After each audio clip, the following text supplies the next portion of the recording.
এদের অন্তরে কি আছে আমি আজকে সেই দিকে যাচ্ছি না, বাট প্রকাশ্যে কিছু জিনিস তো আলহামদুলিল্লাহ এরা প্রকাশ শুরু করেছে। তো আমি প্রথমেই ধন্যবাদ দেই কানাডার প্রধানমন্ত্রী জাস্টিন ট্রুডোকে এবং স্পেনের যে সরকার আছেন তাদেরকে। দর্শক, একসময় ইসরায়েলের খুবই প্রধান মিত্রশক্তি ছিল স্পেন আর কানাডা, বাট এই ইসরায়েল এবং ফিলিস্তিন যুদ্ধকে কেন্দ্র করে সর্বপ্রথম স্পেন কিন্তু তাদের অবস্থান পরিষ্কার করেছিল। তারা বলছে যে না, স্বাধীন রাষ্ট্র হিসাবে ফিলিস্তিনকে স্বীকৃতি দেওয়া দরকার।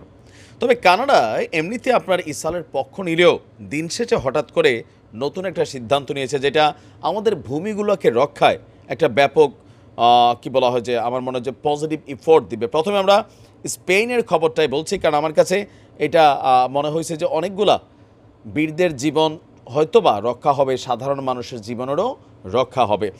ইসরায়েলগামী অস্ত্রবাহী জাহাজকে বন্দরে ভিড়তে দেয়নি স্পেন। অস্ত্র এবং গোলাবারুদ নিয়ে ইসরায়েলের উদ্দেশ্যে রওনা হওয়া একটি মালবাহী কার্গো জাহাজ যাত্রাবিরতি এবং রিফুয়েলিংয়ের জন্য স্পেনের বন্দরে নোঙ্গর করার অনুমতি চেয়েছিল। তবে সেই অনুমতি দেয়নি স্পেন সরকার। স্পেনের পররাষ্ট্রমন্ত্রী জোসে ম্যানুয়েল আলভারেস তিনি আপনার এই তথ্য নিশ্চিত করেছেন। তিনি বলছেন, আমরা যখনই নিশ্চিত হলাম যে এই জাহাজটিতে ফিলিস্তিনের মানুষকে হত্যা করার জন্য বিপুল পরিমাণ অস্ত্র গোলাবারুদ রয়েছে, তখনই সেটিকে আমরা আপনার বন্দরে ভেড়ার জন্য অনুমতি না দেওয়ারই সিদ্ধান্ত নেই।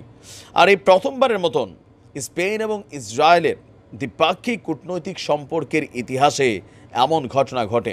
স্পেন বিশ্বাস করে যে মধ্যপ্রাচ্যে আর কোনো অস্ত্রের প্রয়োজন নেই, সেখানে প্রয়োজন হচ্ছে শান্তির। তাই সম্প্রতি আমরা যে পদক্ষেপ নিয়েছি, ভবিষ্যতেও এই পদক্ষেপ অব্যাহত থাকবে। ইসরায়েলগামী কোনো অস্ত্রবাহী জাহাজ আর কোনোদিন স্পেনের বন্দরে নোঙর করতে পারবে না।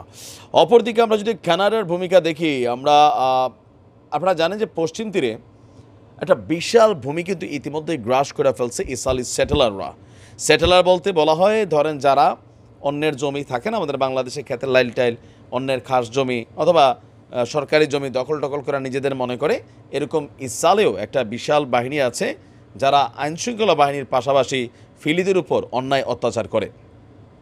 আর এই ধরনের কর্মকাণ্ডে সংশ্লিষ্টতার অভিযোগে ফিলিস্তিনের পশ্চিম তীর অঞ্চলের 4 ইসরায়েলি বসতকারীর বিরুদ্ধে নিষেধাজ্ঞা জারি করেছে কানাডার সরকার। নিষেধাজ্ঞার বাটে পড়া এই 4 বসতকারী হল ডেভিড চাই, ইরিয়ন লেডি, জাভিভার ইউসেফ এবং মাসে শারভিদ।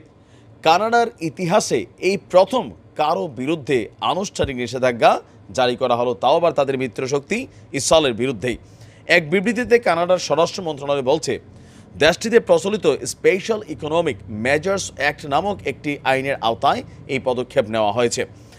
আর আমরা মনে করি কানাডার এই জিনিসটা খুবই পজিটিভ। কেন দেখেন, এরা কিন্তু ওইসব দেশে পানি ভাত যাওয়া, বাসের টিকিট কেটে জাস্ট যায় আসে, এরকমই আমার কাছে মনে হয় ভিসা এদেরকে দেয়। তবে যেই সকল সেটেলাররা বাড়িয়ে না এখানে তোরা জায়গা জমি দখল করে নিয়ে করলে তো কর্মের লেগে তো ইউরোপে যাবি।